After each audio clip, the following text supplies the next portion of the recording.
ആകാശവാണി.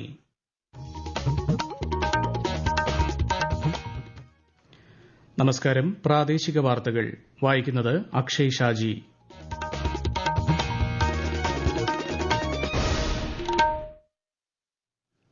പ്രധാന വാർത്തകൾ. പ്രധാനമന്ത്രി നരേന്ദ്രമോദിയുടെ 6 ദിവസത്തെ ത്രിരാഷ്ട്ര സന്ദർശനത്തിന് ഇന്ന് തുടക്കമാകും. അർഹമായ സമയത്ത് വയനാടിനായി കേന്ദ്രത്തിന്റെ പുനരധിവാസ പാക്കേജ് ഉണ്ടാകുമെന്നും സ്ഥലം കണ്ടെത്തേണ്ടത് സംസ്ഥാന സർക്കാരാണെന്നും കേന്ദ്ര സഹമന്ത്രി ജോർജ് കുര്യൻ. ശബരിമല മണ്ഡല തീർത്ഥാടനം കുറ്റമറ്റതാക്കാനുള്ള നടപടികൾ സർക്കാർ കൈക്കൊണ്ടിട്ടുണ്ടെന്ന് മന്ത്രി വി എൻ വാസവൻ. പാലക്കാട് നിയമസഭാ ഉപതെരഞ്ഞെടുപ്പ് പ്രചാരണം ഉച്ചസ്ഥായിയിൽ. സംസ്ഥാന ശാസ്ത്രമേള ആലപ്പുഴയിൽ പുരോഗമിക്കുന്നു. 180 ഇനങ്ങളിലായി മത്സരിക്കുന്നത് 5000 വിദ്യാർത്ഥികൾ. ദക്ഷിണാഫ്രിക്കയ്ക്കെതിരായ T20 ക്രിക്കറ്റ് പരമ്പര ഇന്ത്യ 3-1 സ്വന്തമാക്കി. വാർത്തകൾ വിശദമായി. പ്രധാനമന്ത്രി നരേന്ദ്രമോദിയുടെ 6 ദിവസത്തെ ത്രിരാഷ്ട്ര സന്ദർശനത്തിന് ഇന്ന് തുടക്കമാകും. നൈജീരിയ, ബ്രസീൽ, ഗയാന എന്നിവിടങ്ങളിലാണ് പ്രധാനമന്ത്രി സന്ദർശിക്കുക. നൈജീരിയയുമായുള്ള തന്ത്രപരമായ പങ്കാളിത്തം അവലോകനം ചെയ്യുന്നതിനും ഉഭയകക്ഷി ബന്ധം മെച്ചപ്പെടുത്തുന്നതിനുമായുള്ള ചർച്ചകളിൽ ശ്രീ മോദി പങ്കെടുക്കും. നൈജീരിയയിലെ ഇന്ത്യൻ സമൂഹത്തെയും അദ്ദേഹം അഭിസംബോധന ചെയ്യും. നൈജീരിയയിൽ നിന്ന് G20 ഉച്ചകോടിയിൽ പങ്കെടുക്കാൻ പ്രധാനമന്ത്രി തിങ്കളാഴ്ച ബ്രസീലിയൻ നഗരമായ റിയോ ഡി ജനീറോയിലേക്ക് തിരിക്കും. ചൊവ്വാഴ്ച ഗയാന സന്ദർശിക്കുന്ന പ്രധാനമന്ത്രി വ്യാഴാഴ്ച മടങ്ങും. ചട്ടങ്ങൾ പാലിച്ചു മാത്രമേ വയനാട് ഉരുൾപൊട്ടലിനെ ദേശീയ ദുരന്തമായി പ്രഖ്യാപിക്കാൻ കഴിയൂവെന്ന് കേന്ദ്ര സഹമന്ത്രി ജോർജ് കുര്യൻ. ലെവൽ 3 ദുരന്തമായി പ്രഖ്യാപിക്കാനും ചട്ടങ്ങൾ പാലിക്കേണ്ടതുണ്ട്. കേന്ദ്രം നൽകിയ 782 കോടി രൂപ നിലവിൽ കേരളത്തിന്റെ കൈവശമുണ്ട്. അർഹമായ സമയത്ത് കേന്ദ്രത്തിന്റെ പുനരധിവാസ പാക്കേജ് ഉണ്ടാകുമെന്നും സ്ഥലം കണ്ടെത്തേണ്ടത് സംസ്ഥാന സർക്കാരാണെന്നും ജോർജ് കുര്യൻ കുമളിയിൽ പറഞ്ഞു. ദുരന്തബാധിത സംസ്ഥാനത്തോട് കാണിക്കാൻ പാടില്ലാത്ത നിലപാടാണ് കേന്ദ്ര സർക്കാർ സ്വീകരിച്ചതെന്ന് റവന്യൂ മന്ത്രി കെ രാജൻ. IMCTയുടെ റിപ്പോർട്ടിന്റെ അടിസ്ഥാനത്തിൽ ഉന്നതതല ആലോചന നടത്തുമെന്ന് കേന്ദ്രത്തിന്റെ കത്തിൽ സൂചിപ്പിച്ചിട്ടുണ്ട്. അതുകൊണ്ട് പുനരധിവാസ പാക്കേജിൽ വീണ്ടും പ്രതീക്ഷ വയ്ക്കുന്നുവെന്നും മന്ത്രി തൃശൂരിൽ മാധ്യമങ്ങളോട് പറഞ്ഞു. വയനാടിന്റെ പുനരുദ്ധാരണത്തിന് നിലവിലുള്ള SDRF ഫണ്ടിൽ നിന്നുള്ള തുക ചെലവഴിച്ച ശേഷം അതിന്റെ റിപ്പോർട്ടോടുകൂടി കൂടുതൽ തുക കേന്ദ്രത്തോട് ആവശ്യപ്പെടുകയാണ് വേണ്ടതെന്ന് ഗവർണർ ആരിഫ് മുഹമ്മദ് ഖാൻ. വയനാടിന് വേണ്ടതെല്ലാം നൽകുമെന്ന് പ്രധാനമന്ത്രി ഉറപ്പു നൽകിയിട്ടുണ്ടെന്നും എറണാകുളത്ത് മാധ്യമപ്രവർത്തകരോട് ഗവർണർ പ്രതികരിച്ചു. പാലക്കാട് നിയമസഭാ ഉപതെരഞ്ഞെടുപ്പ് പ്രചാരണം ഉച്ചസ്ഥായിയിലാണ്. വോട്ടുറപ്പിക്കാനുള്ള ഓട്ടത്തിന്റെ അവസാന ലാപ്പിലാണ് സ്ഥാനാർത്ഥികൾ. കൂടുതൽ വിവരങ്ങളുമായി ആകാശവാണി പാലക്കാട് ജില്ലാ പ്രതിനിധി ഫൈസൽ അലിമുത്ത്. മണ്ഡലത്തിലെ LDF സ്ഥാനാർത്ഥി ഡോക്ടർ പി സരിന്റെ ഇന്നും നാളെയും നടക്കുന്ന തെരഞ്ഞെടുപ്പ് യോഗങ്ങളിൽ മുഖ്യമന്ത്രിയും CPM പോളിറ്റ് ബ്യൂറോ അംഗവുമായ പിണറായി വിജയൻ പങ്കെടുക്കുന്നുണ്ട്. രാവിലെ പുത്തൂരിൽ നിന്ന് പ്രചാരണം ആരംഭിച്ച സ്ഥാനാർത്ഥിയുടെ മേപ്പറമ്പ് നടന്ന പൊതുയോഗത്തിൽ പിണറായി വിജയൻ പ്രസംഗിച്ചു. UDF സ്ഥാനാർത്ഥി രാഹുൽ മാങ്കൂട്ടത്തിലിന്റെ പ്രചാരണ പരിപാടികൾക്കായി മുതിർന്ന കോൺഗ്രസ് നേതാക്കളായ ദീപാദാസ് മുൻഷി, കെ സുധാകരൻ, VD സതീശൻ എന്നിവർ മണ്ഡലത്തിൽ എത്തിയിട്ടുണ്ട്. സ്ഥാനാർത്ഥി രാവിലെ പുതുപ്പള്ളി തെരുവിൽ നിന്നും പ്രചാരണം തുടങ്ങി. NDA സ്ഥാനാർത്ഥി C കൃഷ്ണകുമാർ ഇന്ന് പാലക്കാട്, പിരായിരി മണ്ഡലങ്ങളിലാണ് വോട്ടർമാരെ കാണുന്നത്. രാവിലെ രമാദേവി നഗറിൽ നിന്ന് പ്രചാരണം ആരംഭിച്ച സ്ഥാനാർത്ഥിക്ക് വേണ്ടി വോട്ടഭ്യർത്ഥിച്ച് BJP മഹിളാ നേതൃത്വം ഇന്ന് വൈകിട്ട് മണ്ഡലത്തിൽ മഹിളാ ശാക്തീകരണ യാത്ര സംഘടിപ്പിച്ചിട്ടുണ്ട്. ശോഭാ സുരേന്ദ്രൻ, നവ്യ ഹരിദാസ് തുടങ്ങിയ നേതാക്കൾ പങ്കെടുക്കും. ഉത്തർപ്രദേശിലെ ഝാൻസി മെഡിക്കൽ കോളേജിലെ NICUവിൽ ഉണ്ടായ തീപിടുത്തത്തിൽ 10ഓളം നവജാത ശിശുക്കൾ കൊല്ലപ്പെട്ടു. NICUവിൽ ഉണ്ടായ ഷോർട്ട് സർക്യൂട്ടാണ് തീപിടുത്തത്തിന് കാരണമെന്ന് ജില്ലാ മജിസ്ട്രേറ്റ് അവിനാഷ് കുമാർ വ്യക്തമാക്കി. കുട്ടികളുടെ ബന്ധുക്കൾക്ക് പ്രധാനമന്ത്രിയുടെ ദേശീയ ദുരിതാശ്വാസ നിധിയിൽ നിന്ന് 2 ലക്ഷം രൂപ അനുവദിച്ചു. പരിക്കേറ്റവർക്ക് 50,000 രൂപ നൽകുമെന്നും പ്രധാനമന്ത്രി നരേന്ദ്രമോദി സമൂഹമാധ്യമത്തിൽ അറിയിച്ചു. തിരുവനന്തപുരം നഗരസഭയിൽ വീണ്ടും ശുചീകരണ തൊഴിലാളികളുടെ പ്രതിഷേധം. ജാതീയ അധിക്ഷേപം നടത്തിയ വാർഡ് കൌൺസിലർ മാപ്പ് പറയണം, പോലീസ് പിടിച്ചെടുത്ത വാഹനം വിട്ടുകിട്ടണം എന്നതുൾപ്പെടെയുള്ള ആവശ്യങ്ങൾ ഉന്നയിച്ചായിരുന്നു പ്രതിഷേധം. നഗരസഭാ കവാടത്തിന് മുകളിൽ കയറിയ 4 തൊഴിലാളികൾ ആത്മഹത്യാ ഭീഷണി മുഴക്കി. ഇവരെ പോലീസും ഫയർഫോഴ്സും എത്തി അനുനയിപ്പിച്ച് താഴെയിറക്കുകയും സമരക്കാരെ അറസ്റ്റ് ചെയ്ത് നീക്കുകയും ചെയ്തു.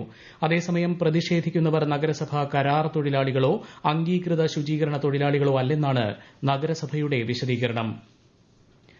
ജലസംരക്ഷണ പ്രവർത്തനങ്ങളിൽ പൊതുജന പങ്കാളിത്തം ഉറപ്പാക്കണമെന്ന് ആരോഗ്യ കുടുംബക്ഷേമ മന്ത്രാലയം ജോയിന്റ് സെക്രട്ടറിയും ജൽശക്തി അഭിയാൻ കേന്ദ്ര നോഡൽ ഓഫീസറുമായ സൌരഭ് ജെയിൻ ജൽശക്തി അഭിയാൻ വഴി നടപ്പിലാക്കുന്ന വിവിധ പദ്ധതികൾ സന്ദർശിച്ച ശേഷം നടന്ന അവലോകന യോഗത്തിൽ സംസാരിക്കുകയായിരുന്നു അദ്ദേഹം. മഴവെള്ള സംഭരണത്തെക്കുറിച്ചും ജലസംരക്ഷണത്തെക്കുറിച്ചും പൊതുജനങ്ങളിൽ അവബോധം വളർത്തണമെന്നും ശ്രീ സൌരഭ് ജെയിൻ വ്യക്തമാക്കി. ഈ വാർത്തകൾ ആകാശവാണിയിൽ നിന്ന്. ആകാശവാണി വാർത്തകളും വാർത്താ അധിഷ്ഠിത പരിപാടികളും all India radio news Thiruvananthapuram YouTube ചാനലിലും at all India radio news Thiruvananthapuram Facebook പേജിലും AIR ന്യൂസ് _ ഇൻസ്റ്റഗ്രാം അക്കൌണ്ടിലും at AIR news _ TVM X ഹാൻഡിലും ലഭ്യമാണ്.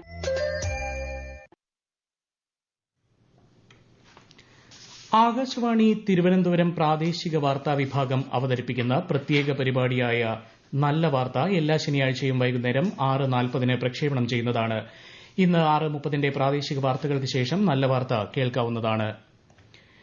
ദക്ഷിണാഫ്രിക്കയ്ക്കെതിരായ T20 ക്രിക്കറ്റ് പരമ്പരയിലെ 4ാം മത്സരത്തിൽ ഇന്ത്യയ്ക്ക് 135 റൺസ് ജയം. ഇതോടെ പരമ്പര ഇന്ത്യ 3-1 സ്വന്തമാക്കി. ഇന്ത്യ ഉയർത്തിയ 284 റൺസ് വിജയലക്ഷ്യം പിന്തുടർന്ന ദക്ഷിണാഫ്രിക്ക 148 റൺസിന് പുറത്തായി. ഇന്ത്യയ്ക്ക് വേണ്ടി സഞ്ജു സാംസണും തിലക് വർമ്മയും സെഞ്ചുറി നേടി. മണ്ഡല മകരവിളക്ക് തീർത്ഥാടനത്തിനായി കാലേകൂട്ടി തുടങ്ങിവച്ച മുന്നൊരുക്കങ്ങൾ ഫലപ്രദമായി വിനിയോഗിക്കാൻ കഴിഞ്ഞതായും തീർത്ഥാടകർക്ക് സംതൃപ്തി ഉറപ്പാക്കുന്ന സാഹചര്യം സന്നിധാനത്തുൾപ്പെടെ ഒരുക്കിയിട്ടുണ്ടെന്നും ദേവസ്വം മന്ത്രി VN വാസവൻ ശബരിമല ഗസ്റ്റ് ഹൌസിൽ വാർത്താസമ്മേളനത്തിൽ സംസാരിക്കുകയായിരുന്നു അദ്ദേഹം. വെർച്വൽ ക്യൂ ബുക്കിംഗ് വർദ്ധിപ്പിക്കണമോയെന്ന് കണക്ക് പരിശോധിച്ച് തീരുമാനിക്കുമെന്നും മന്ത്രി വ്യക്തമാക്കി. കൂടുതൽ വിവരങ്ങളുമായി ആകാശവാണി പത്തനംതിട്ട ജില്ലാ പ്രതിനിധി ശ്രീജി S. ശ്രീധർ.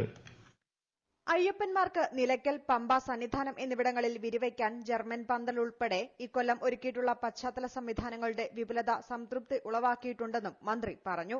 ഇന്നലെ വൈകിട്ട് മുതൽ ഇന്ന് രാവിലെ വരെയുള്ള കണക്കനുസരിച്ച് 50,000 തീർത്ഥാടകരാണ് ദർശനം നടത്തിയത്. 10 ദിവസത്തേക്കുള്ള വെർച്വൽ ക്യൂ ബുക്കിംഗ് പൂർത്തിയായി കഴിഞ്ഞു. ഇന്നും 70,000 പേരാണ് ഓൺലൈൻ വഴി ദർശനത്തിനായി ബുക്ക് ചെയ്തിട്ടുള്ളത്. 10,000 പേർക്ക് തത്സമയ ബുക്കിംഗിലൂടെയും ദർശനം നടത്താം. BJP സംസ്ഥാന കമ്മിറ്റി അംഗമായിരുന്ന സന്ദീപ് വാര്യർ കോൺഗ്രസിൽ ചേർന്നതായി KPCC അധ്യക്ഷൻ K. സുധാകരൻ പാലക്കാട് വാർത്താസമ്മേളനത്തിൽ അറിയിച്ചു. സന്ദീപ് വാര്യരും വാർത്താസമ്മേളനത്തിൽ പങ്കെടുത്തു. കോൺഗ്രസ് നേതൃത്വവുമായി നടത്തിയ ചർച്ചകൾക്ക് ശേഷമാണ് സന്ദീപ് പാർട്ടിയിൽ ചേർന്നത്. ചാമ്പ്യൻസ് ബോട്ട് ലീഗ് സീസൺ ഉദ്ഘാടന മത്സരവും കോട്ടയം മത്സര വള്ളംകളിയും ഇന്ന് താഴത്തങ്ങാടിയിൽ മന്ത്രി PA മുഹമ്മദ് റിയാസ് ഉദ്ഘാടനം ചെയ്യും. ഉച്ചകഴിഞ്ഞ് ആരംഭിക്കുന്ന വള്ളംകളിയിലെ ജേതാക്കൾക്ക് വൈകിട്ട് ജില്ലാ പോലീസ് മേധാവി A. ഷാഹുൽ ഹമീദ് സമ്മാനങ്ങൾ വിതരണം ചെയ്യും. 3 ദിവസത്തെ രഥപ്രയാണത്തിനും ഇന്നലെ വൈകിട്ട് നടന്ന ദേവരഥ സംഗമത്തിനും ശേഷം പാലക്കാട് കൽപ്പാത്തി രഥോത്സവത്തിന് കൊടിയിറങ്ങി. രാവിലെ അഗ്രഹാര ക്ഷേത്രങ്ങളിൽ വിവിധ ചടങ്ങുകളോടെയാണ് ധ്വജാവരോഹണം നടന്നത്. തുടർന്ന് ക്ഷേത്രങ്ങളിൽ ദീപാരാധനയും നടന്നു. പുതിയ ആശയങ്ങളും പരീക്ഷണങ്ങളുമായി സംസ്ഥാന ശാസ്ത്രോത്സവം ആലപ്പുഴയിൽ പുരോഗമിക്കുന്നു. ഇന്നും നാളെയുമായി 180 ഇനങ്ങളിലായി 5000-ഓളം പ്രതിഭകളാണ് മേളയിൽ മാറ്റുരയ്ക്കുന്നത്. വിശദാംശങ്ങളുമായി ആകാശവാണി ആലപ്പുഴ ജില്ലാ പ്രതിനിധി R. രവികുമാർ. മത്സരങ്ങളുടെ മൂല്യനിർണ്ണയത്തിന് ശേഷം വൈകിട്ട് 5 മണിവരെ പൊതുജനങ്ങൾക്ക് പ്രദർശനം കാണാം. ISRO chairman S. സോമനാഥ് ഉൾപ്പെടെയുള്ളവർ പങ്കെടുത്ത ശാസ്ത്ര സംവാദങ്ങൾ പുതുതലമുറയ്ക്ക് നവ്യാനുഭവമായി മാറി. പഠനവും തൊഴിലും തിരഞ്ഞെടുക്കുന്നതിന് കുട്ടികൾക്ക് അറിവുകൾ പകരാൻ സംഘടിപ്പിച്ചിട്ടുള്ള കരിയർ എക്സിബിഷനും ശ്രദ്ധേയമായി. 15 സർക്കാർ സ്ഥാപനങ്ങളുടെ സ്റ്റാളുകളാണ് ലിയോ 13 സ്കൂളിലെ ഈ പ്രദർശന നഗരിയിൽ ഉള്ളത്.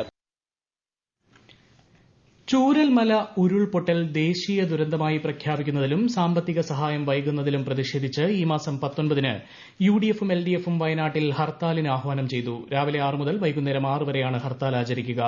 കേന്ദ്ര നിലപാടിൽ പ്രതിഷേധിച്ച് LDF ഇന്ന് ജില്ലയിലെ നിയോജക മണ്ഡലം ആസ്ഥാനങ്ങളിൽ നൈറ്റ് മാർച്ചും സംഗമവും നടത്തുന്നുണ്ട്. പ്രധാനമന്ത്രി പോഷൻ സ്കൂൾ ഉച്ചഭക്ഷണ പദ്ധതിയുടെ ഭാഗമായി കണ്ണൂർ പാപ്പിനിശ്ശേരി ഉപജില്ലയിലെ തെരഞ്ഞെടുത്ത വിദ്യാലയങ്ങളിലെ പബ്ലിക് ഹിയറിംഗ് പൂർത്തിയായി. സോഷ്യൽ ഓഡിറ്റിന്റെ ഭാഗമായാണ് ഹിയറിംഗ് നടത്തിയത്. പ്രൊബേഷൻ ദിനാചരണത്തിന്റെയും ജസ്റ്റിസ് VR കൃഷ്ണയ്യർ ജന്മദിനാചരണത്തിന്റെയും ഭാഗമായി കണ്ണൂരിൽ ജുഡീഷ്യൽ ഓഫീസർമാർക്കായി ശില്പശാല സംഘടിപ്പിച്ചു. Thalassery principal district and sessions ജഡ്ജും ജില്ലാ ലീഗൽ സർവീസസ് അതോറിറ്റി ചെയർമാനുമായ KT നിസാർ അഹമ്മദ് ഉദ്ഘാടനം ചെയ്തു. ഭരണരംഗത്ത് ടിയാൻ എന്ന പദത്തിന്റെ സ്ത്രീലിംഗമായി ടിയാരി എന്ന് വ്യാപകമായി ഉപയോഗിക്കേണ്ടെന്ന് ഉദ്യോഗസ്ഥ ഭരണപരിഷ്കാര വകുപ്പിന്റെ ഉത്തരവ്. മേൽപ്പടിയാൻ അല്ലെങ്കിൽ പ്രസ്തുത ആൾ എന്ന രീതിയിൽ ഉപയോഗിക്കുന്ന ടിയാൻ എന്നതിന്റെ സ്ത്രീലിംഗമായി ടിയാൾ എന്നതിന് പകരം ടിയാരി എന്ന് ഉപയോഗിക്കുന്നത് അനുചിതമാണെന്ന് കരുതുന്നതിനാലാണ് വിഷയത്തിൽ മാർഗനിർദ്ദേശം നൽകിയത്. പ്രധാന വാർത്തകൾ വീണ്ടും. പ്രധാനമന്ത്രി നരേന്ദ്രമോദിയുടെ 6 ദിവസത്തെ ത്രിരാഷ്ട്ര സന്ദർശനത്തിന് ഇന്ന് തുടക്കമാകും. അർഹമായ സമയത്ത് വയനാടിനായി കേന്ദ്രത്തിന്റെ പുനരധിവാസ പാക്കേജ് ഉണ്ടാകുമെന്നും സ്ഥലം കണ്ടെത്തേണ്ടത് സംസ്ഥാന സർക്കാരാണെന്നും കേന്ദ്ര സഹമന്ത്രി ജോർജ് കുര്യൻ. ശബരിമല മണ്ഡല തീർത്ഥാടനം കുറ്റമറ്റതാക്കാനുള്ള നടപടികൾ സർക്കാർ കൈക്കൊണ്ടിട്ടുണ്ടെന്ന് മന്ത്രി വി എൻ വാസവൻ. പാലക്കാട് നിയമസഭാ ഉപതെരഞ്ഞെടുപ്പ് പ്രചാരണം ഉച്ചസ്ഥായിയിൽ. സംസ്ഥാന ശാസ്ത്രമേള ആലപ്പുഴയിൽ പുരോഗമിക്കുന്നു. 180 ഇനങ്ങളിലായി മത്സരിക്കുന്നത് 5000 വിദ്യാർത്ഥികൾ. ദക്ഷിണാഫ്രിക്കയ്ക്കെതിരായ T20 ക്രിക്കറ്റ് പരമ്പര ഇന്ത്യ 3-1 സ്വന്തമാക്കി. പ്രാദേശിക വാർത്തകൾ കഴിഞ്ഞു. അടുത്ത വാർത്താ പ്രക്ഷേപണം 12:50.